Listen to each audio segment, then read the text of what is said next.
Olá, queridos amigos e amigas, mais uma vez estamos juntos no nosso projeto Compartilhar, levando para você o convite de reflexão sobre histórias bíblicas. Voltamos às histórias bíblicas. Passamos aí os tempos festivos da igreja com as celebrações especiais. Voltamos ao tempo comum da igreja agora, que nos leva na direção do crescimento espiritual. E as histórias bíblicas, elas são inspiradoras, para esse crescimento espiritual. Hoje nós vamos abordar a história do fariseu e o publicano, que é o tema do nosso encontro de hoje. Esse texto está em Lucas, capítulo 18, versículo 9 até o versículo 14. Se você quiser dar uma olhadinha na sua Bíblia, dar uma lida na história depois ali, tá bem? Muito bem. Hoje a gente vai então enfatizar essa história, um dos aspectos dessa história que Jesus conta, que Jesus traz e elabora.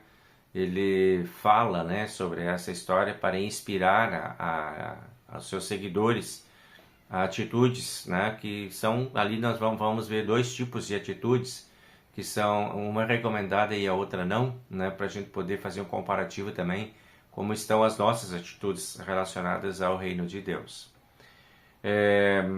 Lucas 18, então, ele tem uma abordagem, sobre, poderíamos assim, várias coisas podem ser olhadas dentro dessa história, mas o que eu quero hoje olhar com vocês é sobre duas religiões, que é um convite que o nosso professor, o saudoso lá, professor Guilherme, do seminário, que é o nosso inspirador da caminhada que estamos fazendo com as histórias bíblicas do livro dele. Ele fala sobre duas religiões e destaca esse ponto dessa história, ou seja, a religião das obras e a religião da graça. É isso mais ou menos que ele coloca. Então vamos por esse caminho também com vocês. Então Jesus ele conta essa história para pessoas que são religiosas. Então elas conhecem esse cenário. Ele está conversando com pessoas que já têm uma experiência religiosa, assim como nós temos. Eu estou falando com vocês que também têm. Não é uma história sobre um homem mau e um homem bom. Não é isso, apesar das atitudes identificarem, essas características, mas é uma história sobre duas formas de buscar a Deus. Esse é o ponto-chave dessa história bíblica.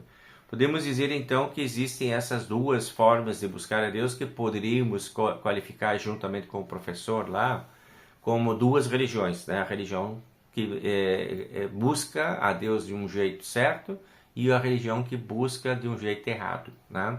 A religião das obras é Deus deve me amar porque sou bom. Esse é o mote desta religião das obras. E a religião da graça, Deus me aceita porque Ele é misericordioso. Ele é bom.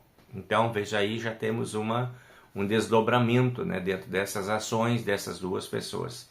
Essas duas atitudes parecem muito claras dentro dessa história do fariseu e do publicano.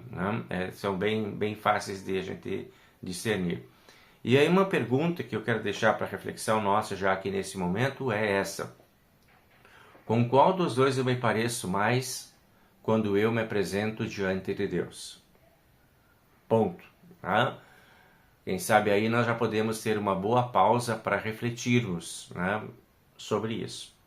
Vamos ver então a religião das obras. O fariseu, ele tem essa ideia, ele era um homem respeitado entre as pessoas, ele era um homem conhecido, ele frequentava o templo, ele jejuava, ele dava o dízimo, ele levava a religião a sério, E veja bem, quando ele se apresenta a Deus, ele se apresenta com esses atributos, Ele não leva diante de Deus os seus pecados, mas ele leva diante de Deus o seu currículo.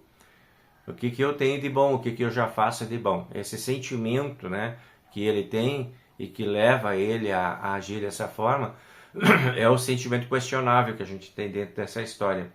A sua lista diante de oração é uma lista de realizações. A sua oração, na verdade, é uma lista de realizações. Olha como é que ele fala dentro da história ali. Eu jejuo, eu dou o dízimo, eu não sou como os outros. E já vem com o currículo dele pronto. Então, veja bem, ele não pede nada para Deus. Ele não vem com pedidos. Ele não reconhece a necessidade dele de ter alguma coisa de Deus. Ele não busca misericórdia. Ele traz para Deus aquilo que ele faz. Ele confia mais naquilo que ele faz do que naquilo que Deus poderia fazer para ele. Ele acredita que os méritos dele, as coisas que ele faz boas e bonitas, é que vão dar para ele merecimentos e direitos junto a Deus. Então, ele vem carregando a sua bagagem toda, né, para apresentar a Deus e mover. Olha, está aqui tudo que eu faço de bom, então você agora tem a responsabilidade de me abençoar também. Além disso, ele tem um outro problema, né, que é que ele se compara muito com os outros. E não apenas se compara com os outros, mas ele despreza os outros também. Sente-se superior aos outros. Então a bagagem dele coloca ele em destaque diante de Deus e também diante das pessoas, né? Essa religião baseada nas obras pessoais, no que eu faço, ela promove esse tipo de comparação. Quando achamos que somos aceitos por Deus pelo que nós fazemos, então nós olhamos para as pessoas, julgando as pessoas. Olhamos para as pessoas como se elas fossem menos do que nós. Essa é uma decorrência, né? Perdemos a nossa humildade, desenvolvemos um orgulho espiritual, não olhamos para a cruz de Cristo, mas olhamos para as pessoas que estão à nossa volta, olhamos para baixo, né? Onde estão as outras pessoas que consideramos menos do que nós. Então é um olhar de cima para baixo, é um olhar complicado. A oração do fariseu, ela parece dirigida a Deus, parece, mas ela não está. Ela está sendo dirigida a ele mesmo, em torno dele mesmo, em torno das coisas que ele tem e dos sentimentos que ele desenvolve em relação às outras pessoas. É muito centrada nele, né?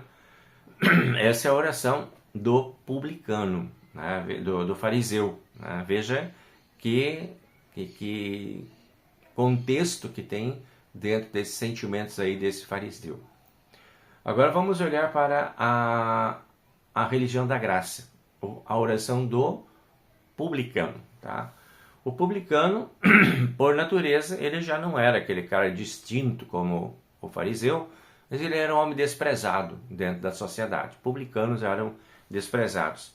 E esse publicano, na história de Jesus, ele já trazia uma consciência das suas falhas, das coisas que ele não fazia, né? Das coisas que ele não tinha. Ele não tinha nada para apresentar diante de Deus. Ele não tinha méritos para apresentar diante de Deus.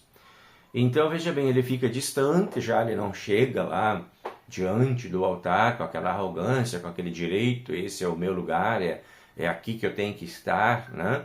Mas ele vai com humildade e ele nem levanta os olhos, ele bate no peito e olha para si mesmo, né? É um olhar interno, né? E ele não faz também comparações com as outras pessoas, o que ele fazia e as outras pessoas, pelo contrário, ele não fala dos erros dos outros, ele também não apresenta as boas obras dele, ele não traz o currículo dele para Deus, ele também não faz promessas nenhuma para Deus, ele chega na sua oração extremamente curta. Veja, as palavras dele são bem precisas e bem simples, bem curtinha a oração dele. Ó Deus, tem misericórdia de mim, pecador. Ponto. E assim é a oração dele, né? Não tem aquela descrição toda de tudo aquilo que o outro trazia, né? É bem centrada nele.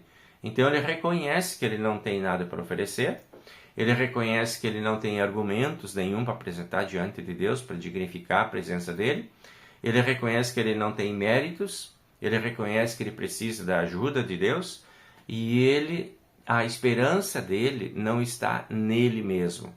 A gente percebe isso claramente. A esperança dele está em Deus. Tem misericórdia de mim, pecador, né? Ele entende algo fundamental, que a salvação, ela não é uma recompensa pelas boas obras que alguém possa fazer. Ela é um presente de Deus. É uma ação da graça divina. Essa compreensão esse homem tem, né? Olha que interessante, na postura dele reflete essa compreensão.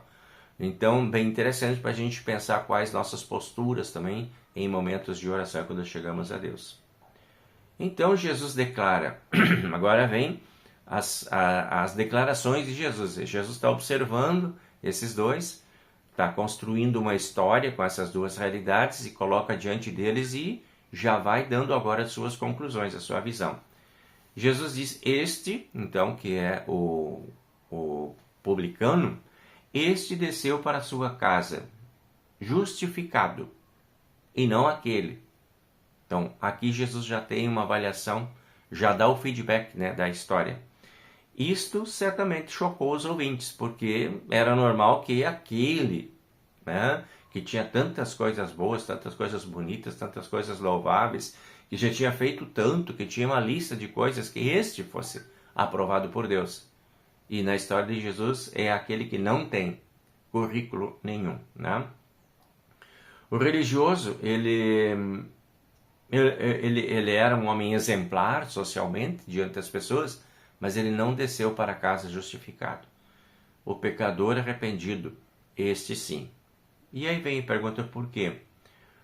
Porque Deus não salva pessoas que confiam em seus méritos. A salvação é diferente, a lógica da salvação é diferente. Deus salva as pessoas que confiam na sua misericórdia, que confiam nele, e não que se projetam, né? O fariseu, ele tinha boas obras, mas ele não tinha arrependimento. O publicano tinha pecados e por isso mesmo só confiava na graça divina. E essa é a diferença fundamental entre esses dois que estão fazendo as suas orações lá diante de Deus. Como é que podemos aplicar isso para a nossa vida, na nossa realidade? Primeira aplicação. Devemos abandonar as comparações. Esse é um ponto fundamental, né? Quando você vai conversar com Deus, abandona as comparações. Sempre haverá alguém, sempre haverá alguém pior do que nós, né? Sempre haverá alguém melhor do que nós. A questão não é se comparar com pessoas, a questão é colocar-se diante de Deus. Então, não leve as pessoas, né, que você conhece do teu entorno diante de Deus para se comparar com elas, como aqueles dois fizeram lá, um fez em relação ao outro, né? Devemos ir para diante de Deus, eu e Deus, e ponto final. É a minha ação, minhas atitudes, eu não preciso olhar à volta, eu tenho que olhar para mim mesmo e olhar para Deus e levantar meus olhos para Ele. Segunda aplicação, devemos reconhecer a nossa necessidade diária da graça divina, que aquele primeiro não reconhecia, porque achava que ele tinha bastante para negociar com Deus. Então a graça divina é um presente de Deus e nós continuaremos necessitando dessa graça divina que se traduz em perdão, que se traduz em amor, que se traduz em proteção, e é disso que nós precisamos diariamente. Terceira aplicação. Nossa oração deve ser marcada pela humildade e não pela arrogância e pela soberba como era daquele primeiro. Muitas vezes nós chegamos diante de Deus falando apenas as coisas que nós fizemos. A ideia é que a verdadeira oração começa quando nós reconhecemos não o que nós fizemos, mas quem nós somos verdadeiramente.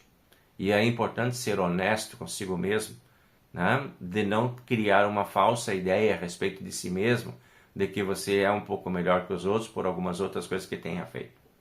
Né? A nossa verdadeira oração começa quando nós reconhecemos quem verdadeiramente somos. A quarta aplicação que temos poderia ser a igreja. Ela deve ser um lugar de graça divina. Não um lugar para exibir méritos, dignidade, desfiles e apresentação de currículos, nem para medir a espiritualidade das pessoas, uns mais avançados, outros menos, uns mais adultos, uns mais maduros, outros menos. Não é esse espaço, e muito menos um lugar para competir na fé. A igreja é um lugar para pecadores se encontrarem na misericórdia divina. Aqueles dois foram para dentro da igreja e esse devia ser o pensamento dos dois. O que não foi, né? A gente percebeu já. Então, a ideia é de que a gente tenha lá na igreja um encontro com a misericórdia divina. Então, nessa parábola nós vamos encontrar dois homens. Um que entra na igreja cheio de si e o outro vazio de si. Um que confia nas suas obras e outro que confia na misericórdia divina. Um que exalta a si mesmo e outro que humilha-se diante de Deus. No final, apenas um volta justificado para casa. A mensagem de Jesus é essa. Ele quer nos chamar para esta reflexão, né? Não somos aceitos por Deus pelo que somos, pelo que temos, pelo que fazemos. somos aceitos por Deus pela graça dele. E a nossa oração, ela pode ser bem como aquela daquele homem que simplificou a sua oração dizendo: ó Senhor, tem misericórdia de mim, pecador.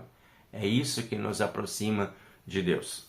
Então, esse roteiro, né, que Jesus propõe para nós, ele nos coloca num caminho de distinção entre que precisamos fazer entre o nosso merecimento, a nossa dignidade e aquilo que Deus tem para nos oferecer.